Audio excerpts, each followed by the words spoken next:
The Signal Man by Charles Dickens. "Hello! Below there!" When he heard a voice thus calling to him, he was standing at the door of his box with a flag in his hand, furled round its short pole. One would have thought, considering the nature of the ground, that he could not have doubted what quarter the voice came from. But instead of looking up to where I stood at the top of the steep cutting nearly over his head, he turned himself about and looked down the line.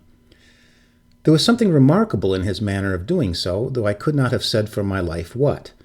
But I know it was remarkable enough to attract my notice, even though his figure was foreshortened and shadowed down in the deep trench, and mine was high above him, so steeped in the glow of an angry sunset that I shaded my eyes with my hand before I saw him at all.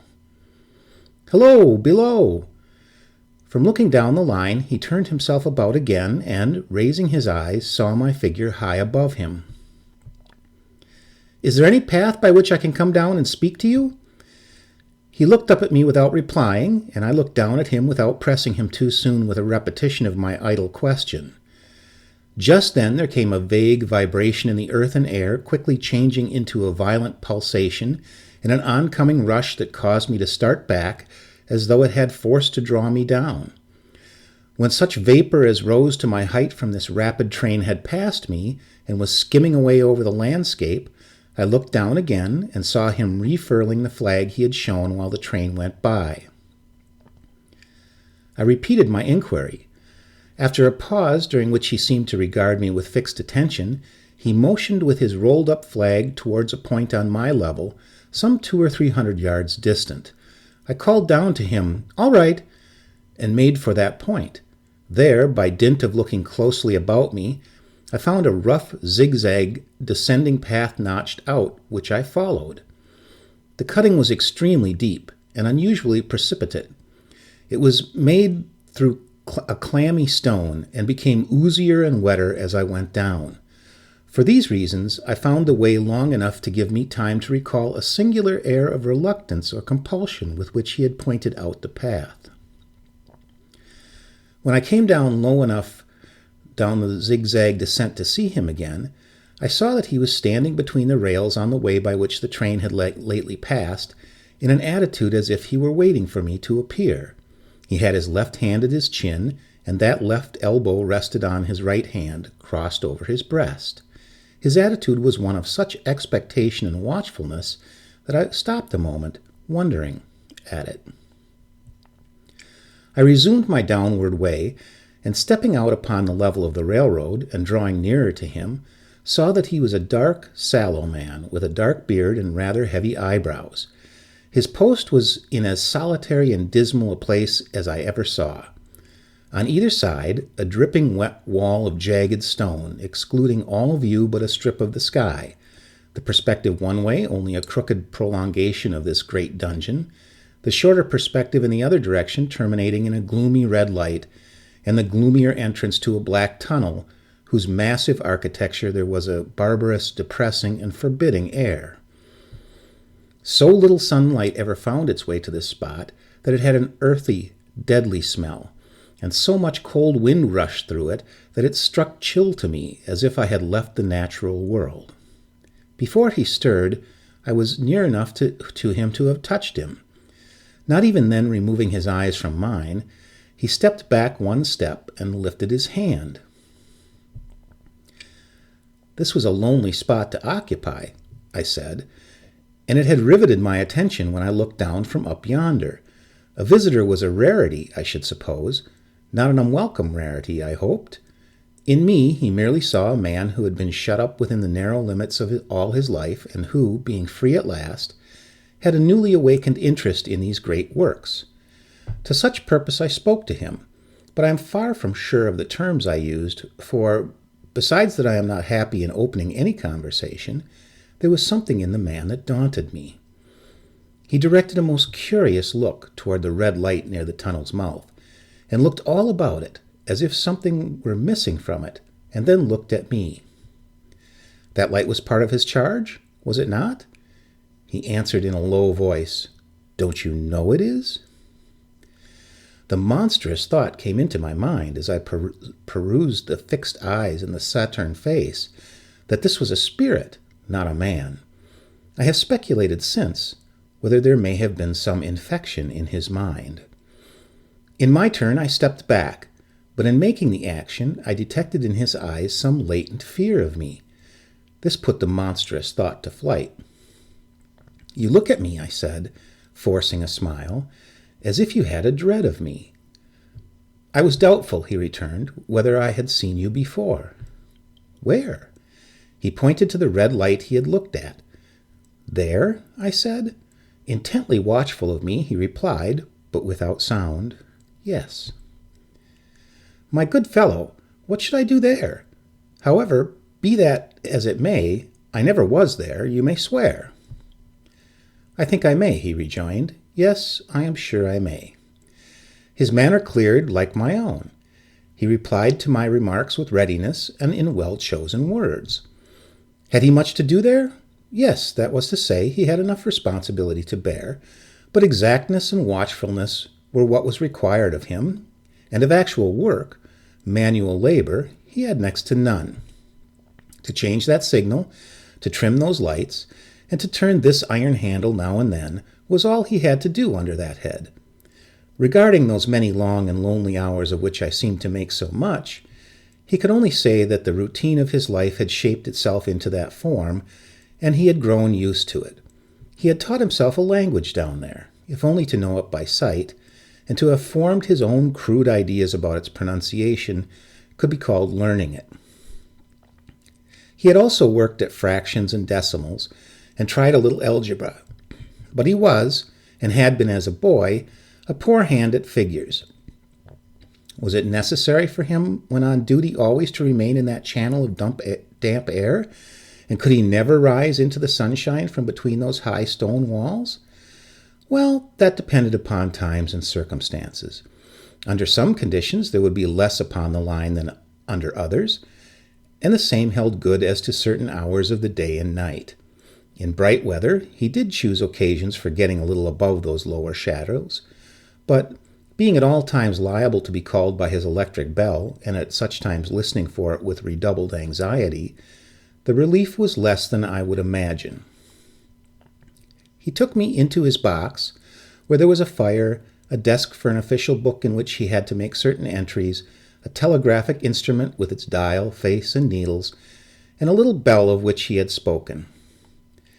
On my trusting that he would excuse the remark that he had been well educated, and, I hoped I might say without offense, perhaps educated above that station, he observed that instances of slight incongruity in such wise would rarely be found wanting among large bodies of men, that he had heard it was so in workhouses, in the police force, even in that last desperate resource, the army, and that he knew it was so, more or less, in any great railway staff.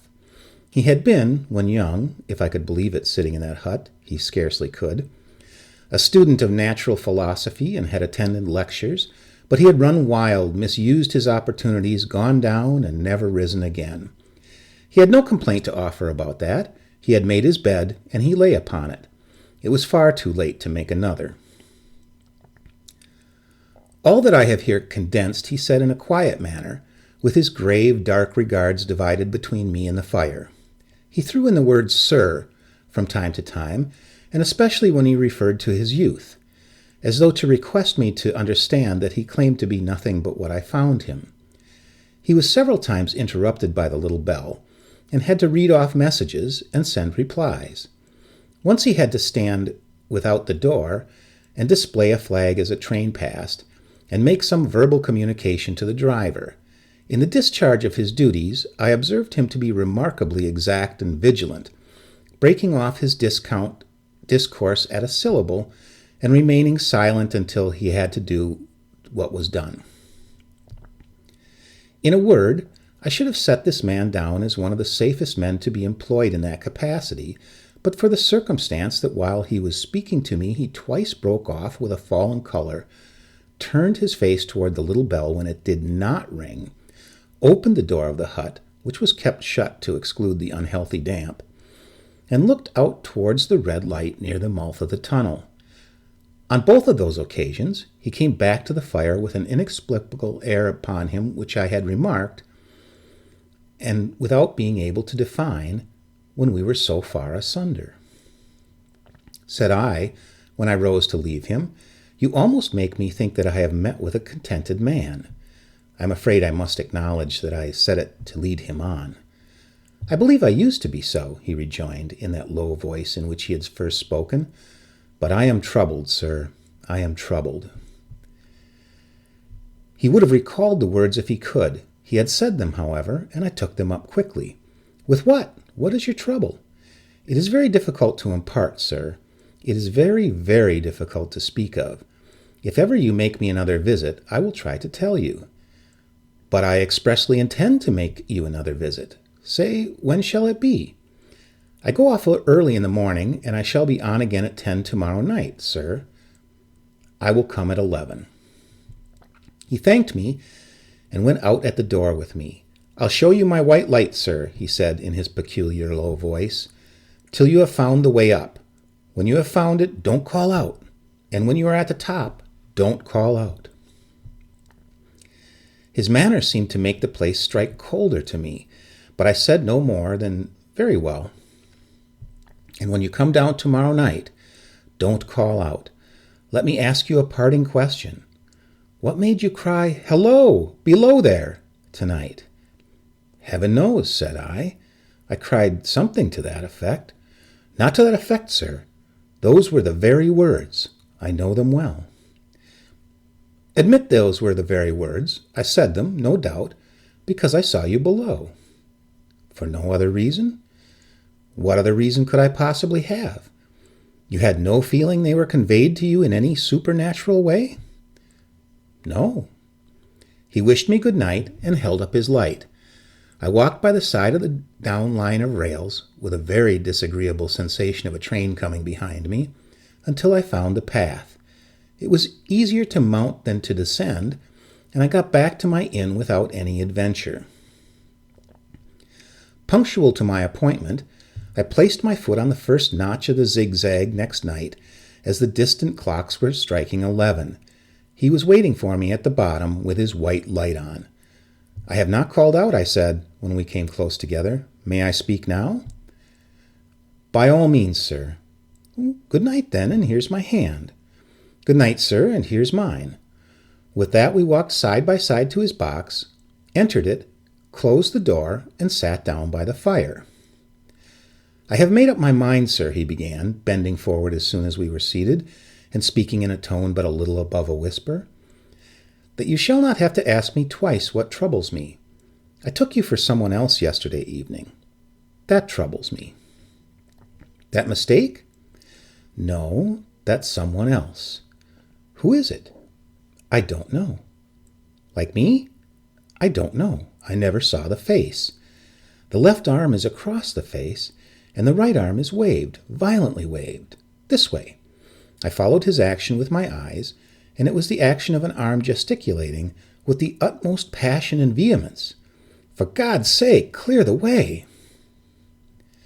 "One moonlit night," said the man, "I was sitting here when I heard a voice cry, 'Hello, below there!' I started up, looked from that door, and saw that this someone else was standing by the red light near the tunnel, waving as I just now showed you. The voice seemed hoarse with shouting, and it cried, 'Look out! Look out!' and then attained, 'Hello! Below there! Look out!' I caught up my lamp, turned it on red, and ran towards the figure, calling, 'What's wrong? What has happened? Where?' It stood just outside the blackness of the tunnel. I advanced so close upon it that I wondered at its keeping the sleeve across its eyes. I ran right up at it, and had my hand stretched out to pull the sleeve away, when it was gone." "Into the tunnel?" said I. "No. I ran on into the tunnel 500 yards. I stopped and held my lamp above my head, and saw the figures of the measured distance, and saw the wet stains stealing down the walls and trickling through the arch. I ran out again faster than I had run in, for I had a mortal abhorrence of the place upon me. And I looked all round the red light with my own red light, and I went up the iron ladder to the gallery atop of it, and I came down again and ran back here. I telegraphed both ways. An alarm has been given. Is anything wrong? The answer came back both ways. All well.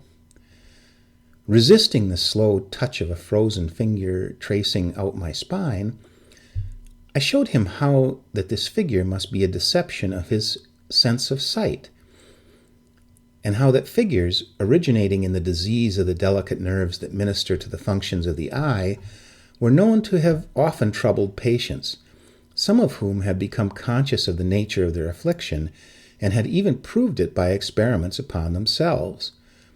As to an imaginary cry, said I, do but listen for a moment to the wind in this unnatural valley while we speak so low, and to the wild harp it makes of the telegraph wires.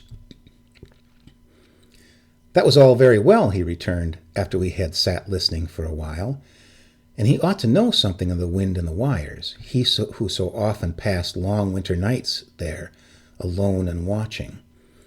But he would beg to remark that he had not finished. I asked his pardon, and he slowly added these words, touching my arm. Within 6 hours after the appearance, the memorable accident on this line happened, and within 10 hours the dead and wounded were brought along the tunnel over the spot where the figure had stood. A disagreeable shudder crept over me, but I did my best against it. It was not to be denied, I rejoined, that this was a remarkable coincidence, calculated deeply to impress his mind. But it was unquestionable that remarkable coincidences did continually occur, and they must be taken into account in dealing with such a subject. Though to be sure, I must admit, I added, for I thought I saw that he was going to bring the objection to bear upon me, men of common sense did not allow much for coincidences in making the ordinary calculations of life. He again begged to remark that he had not finished.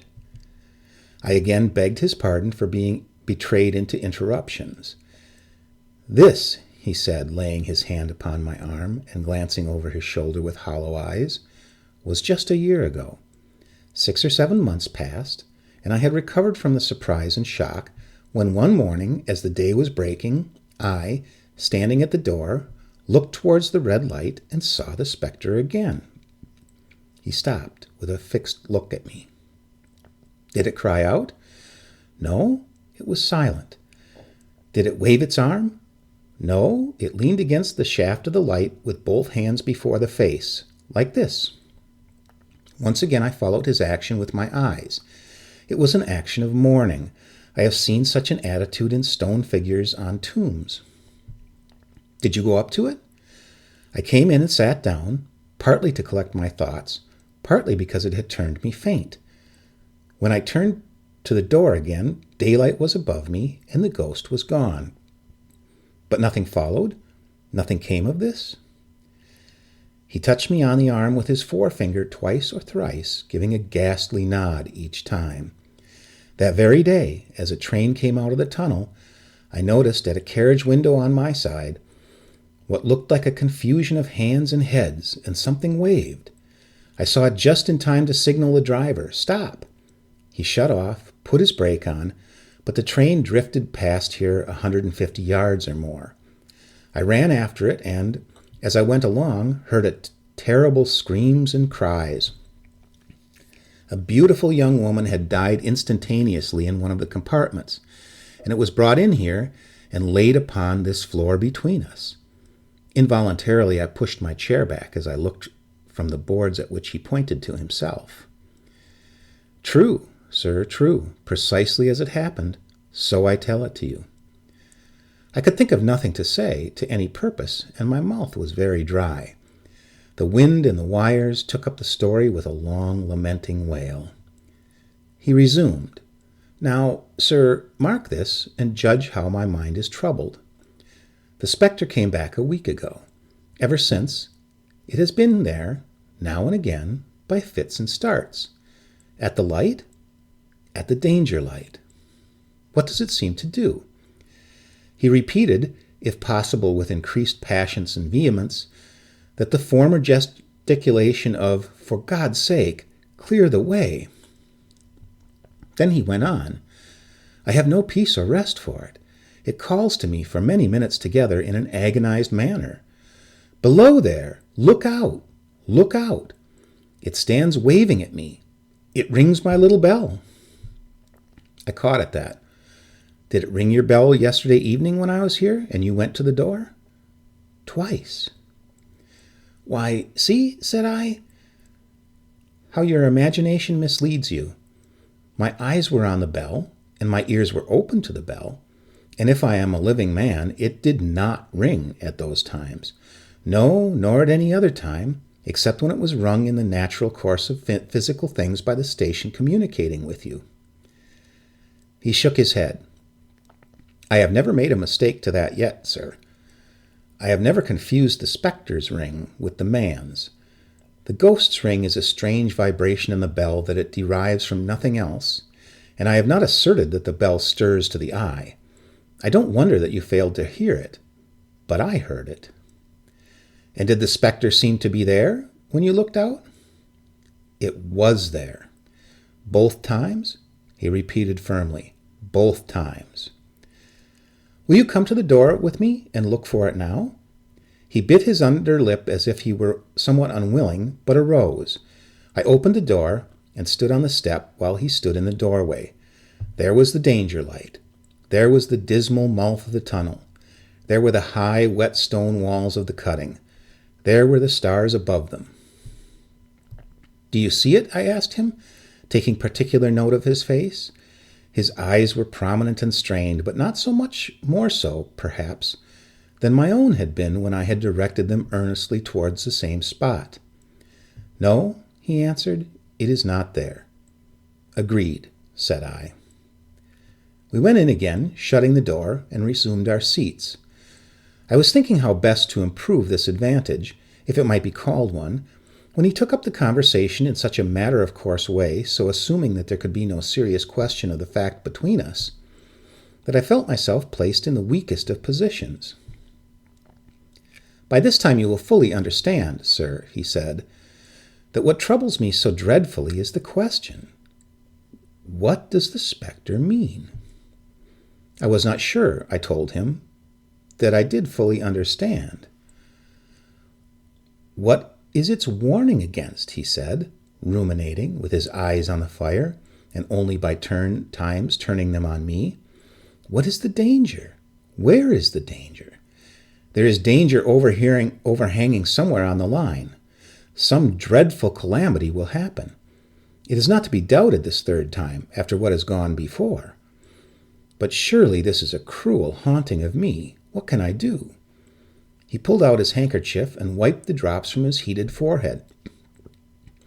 If I telegraph danger on either side of me, or on both, I can give no reasons for it, he went on, wiping the palms of his hands. I should get into trouble and do no good. They would think I was mad. This is the way it would work. Message. Danger. Take care. Answer. What danger? Where? Message. Don't know, but for God's sake, take care. They would displace me. What else could they do? His pain of mind was the most pitiful to see. It was the mental torture of a conscientious man oppressed beyond endurance by an unintelligible responsibility involving life. When it first stood under the danger light, he went on, putting his dark hair back from his head, drawing his hands outward across his temples in an extremity of feverish distress, why not tell me where that accident was to happen, if it must happen? Why not tell me how it could be averted, if it could have been averted? When on its second coming it hit its face, why not tell me instead, she is going to die, let her keep them at home? If it came, on those two occasions, only to show me that its warnings were true, and so to prepare me for the third, why not warn me plainly now? And I, Lord help me, a mere poor signal man on this solitary station, why not go to someone with credit to be believed and power to act? When I saw him in this state, I saw that for the poor man's sake, as well as for public safety, what I had to do for the time was to compose his mind. Therefore, Setting aside all question of reality or unreality between us, I represented to him that whoever thoroughly discharged his duty must do well, and that at least it was his comfort that he understood his duty, though he did not understand these confounding appearances. In this effort I succeeded far better in the attempt to reason him out of his conviction. He became calm. The occupations incidental to his post as the night advanced began to make larger demands on his attention, and I left him at 2 a.m. I had offered to stay through the night, but he would not hear of it. That I more than once looked back at the red light as I ascended the pathway, that I did not like the red light, and that I should have slept but poorly if in my bed had been under it, I see no reason to conceal. Nor did I like the 2 sequences of the accident and the dead girl. I see no reason to conceal that either. But what ran most in my thoughts was the consideration of how I ought to act, having become the recipient of this disclosure. I had proved the man to be intelligent, vigilant, painstaking, and exact. But how long must he remain so in his state of mind? Though in a subordinate position, still he held the most important trust. And would I, for instance, like to stake my own life on the chances of his continuing to execute it with precision? Unable to overcome a feeling that there would be something treacherous in my communicating what he had told me to his superiors in the company without first being plain with himself and proposing a middle course to him, I ultimately resolved to offer to accompany him, otherwise keeping his secret for the present, to the wisest medical practitioner we could hear of in those parts, and to take his opinion. A change in his time of duty would come around the next night, he had apprised me, and he would be off an hour or 2 after sunrise, and on again soon after sunset. I had appointed to return accordingly. Next evening it was a lovely evening, and I walked out early to enjoy it. The sun was not yet quite down when I traversed the field path near the top of the deep cutting. I would extend my walk for an hour, I said to myself, half an hour on and half an hour back, and then it would be time to go to my signalman's box. Before pursuing my stroll, I stepped down to the brink and mechanically looked down, from which point I had first seen him. I cannot describe the thrill that seized upon me when, close at the mouth of the tunnel, I saw the appearance of a man with his left sleeve over his eyes, passionately waving his right arm. The nameless horror that oppressed me passed in a moment, for in a moment I saw that the appearance of this man was a man indeed, and that there was a little group of other men standing at a short distance to whom he seemed to be rehearsing the gesture he made. The danger light was not yet lighted. Against its shaft, a little low hut, entirely new to me, had been made of some wooden supports and a tarpaulin. It looked no bigger than a bed. With an irresistible sense that something was wrong, and with a flashing self-reproachful fear that fatal mischief had come upon my leaving the man there, and causing no one to be sent to overlook or correct what he did, I descended the notched path with all the speed I could make. "What is the matter?" I asked the men. "Signalman killed this morning, sir." "Not the man belonging to that box?" "Yes, sir." "Not the man I know."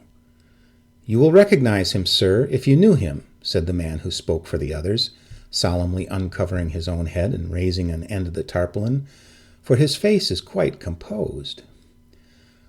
"Oh, how did this happen? How did this happen?" I asked, turning from one to the other as the hut closed in again. "He was cut down by an engine, sir. No man in England knew his work better, but somehow he was not clear of the outer rail. It was just at broad day. He had struck the light and had the lamp in his hand. As the engine came out of the tunnel, his back was towards her, and she cut him down. That man drove her, and was showing how it happened. Show the gentleman, Tom." The man, who wore a rough, dark dress, stepped back to his former place at the mouth of the tunnel. "Coming round the curve in the tunnel, sir," he said, "I saw him at the end, like as if I saw him down a perspective glass. There was no time to check speed, and I knew him to be very careful. As he didn't seem to take heed of the whistle, I shut it off when we were running down upon him and called to him as loud as I could call. What did you say? I said, "Below there! Look out! Look out! For God's sake, clear the way!" I started. Ah, it was a dreadful time, sir. I never left off calling to him. I put this arm before my eyes not to see, and I waved this arm to the last, but it was no use. Without prolonging the narrative to dwell on any one of its curious circumstances more than another, I may, in closing it, point out the coincidence that the warning of the engine driver included not only the words which the unfortunate signalman had repeated to me as haunting him, but also the words which I myself, not he, had attached, and that only in my own mind, to the gesticulation he had imitated. The end.